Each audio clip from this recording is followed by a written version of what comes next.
To this. Got a phone call today. And one of my good friends hit me up and said to me, yo, I seen somebody we grew up with. And I said, word.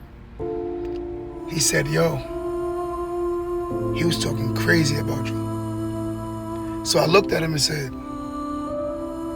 damn, I could care less.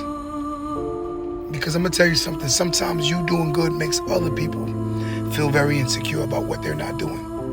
Your progression shows how stagnated they are, how they're conditioned to be in the same space because mentally they're in the same space as they were when you were younger.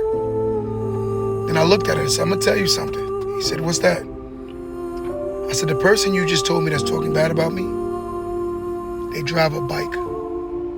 They don't drive a car, they drive a bike. This is a 40-something-year-old man who rides a bike, and not a means of health, but as a means of getting around in transportation, who happens to live in his mother's basement, and he has kids that he barely take care of.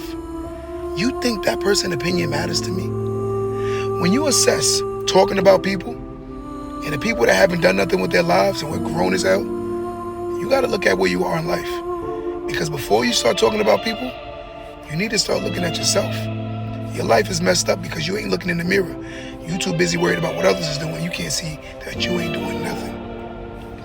Your life will never progress until you learn to stop hating, stop being jealous, and stop worrying about what others are doing, and start working on your life. Because it's sad when you can go to a grown-up's house and a grown-up that's talking about you, they still live on a twin-size bed. Damn. Don't let this go over your head.